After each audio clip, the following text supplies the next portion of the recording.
बिस्मिल्लाहिर्रहमानिर्रहीम। अस्सलाम वालेकुम। उम्मीद करता हूँ आप सब खैरियत से होंगे। Social foundation in education BEd 1.5 का सब्जेक्ट है और एमएड वगैरह में भी ये कोर्स इंक्लूड होता है। तो इसका आज हम चैप्टर 3 पढ़ेंगे जो है स्कूल एंड कल्चर के बारे में। 3.1 है main characteristics of culture. Culture की मेन कैरेक्टरिस्टिक्स क्या हैं?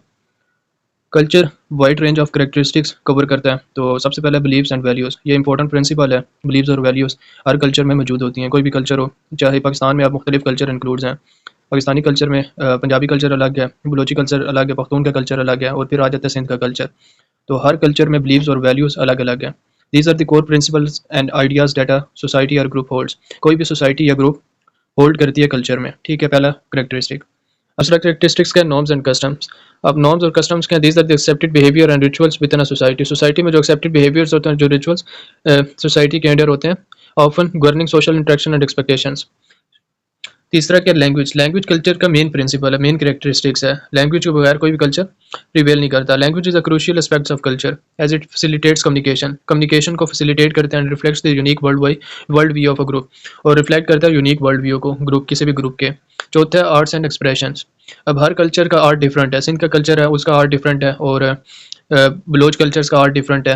एक्सप्रेशन वगैरह, उनके एक्सप्रेशंस डिफरेंट हैं। This includes literature. Literature include करता है म्यूजिक, विजुअल आर्ट्स वगैरह, ये सब इसी में। डांस वगैरह आ जाता है। उसके बाद forms of creative expressions that reflect cultural identity, और क्रिएटिव थिंग्स आ जाती हैं जिसमें अब अजरक है जो सिंधी सकाफत को एक्सप्रेस करती है, वो काफ़ी डिफरेंट है। अब उसमें क्रिएटिविटी शो करती है। और उसके अलावा बलोच कल्चर में उसका क्या कहते हैं, क्लॉथ्स वगैरह काफ़ी डिफरेंट हैं, और भी काफ़ी चीज़ें जो डिफरेंट है। पख्तून का अलग रिवाज है, पंजाबियों की अलग सकाफत है। तो ये सारा डिफरेंट कल्चर्स में आ जाता है। इसमें आर्ट्स और एक्सप्रेशन काफ़ी डिफरेंट होते हैं।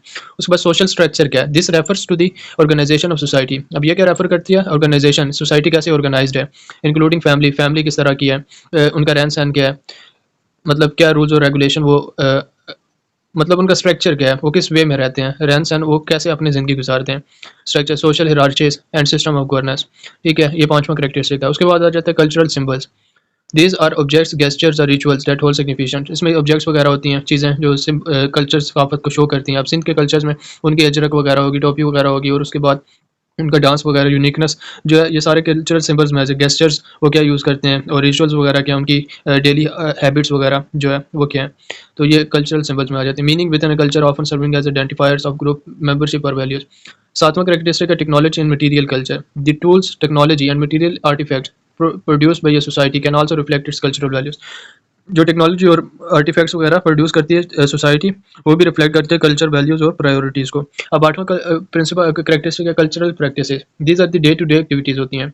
अब कोई इवेंट्स वगैरह आ गए, कोई सकाफती दिन आ गया, तो उसमें डे टू डे एक्टिविटीज़ जो रिचुअल्स वगैरह होती हैं, ट्रेडिशंस होती हैं, उसको कल्चरल प्रैक्टिसेस हैं। Shape daily life within a culture. Ninth क्या है, cultural adaptation. Cultures evolve and adopt over time in response to changes in. Culture को अडॉप्ट करना काफ़ी टाइम लगता है अडॉप्ट करते हुए। कल्चर्स जैसे टाइम गुजरता जाता है उसमें चेंजेस वगैरह आती जाती है, एनवायरनमेंट के मुताबिक टेक्नोलॉजी भी चेंज हो जाती है और सोसाइटी डायनामिक्स भी चेंज हो जाते हैं। Cultural transmission, the passing down of cultural knowledge, traditions and practice from one generation to the next generation. अब कल्चर कोई भी हो, वो नस्ल दर नस्ल चलता है, मतलब ट्रांसमिट होता रहता है एक जनरेशन से दूसरी जनरेशन में। ये 10 करेक्टरिस्टिक्स थी कल्चर की। आई होप आपको अंडरस्टैंड हो गई होंगी।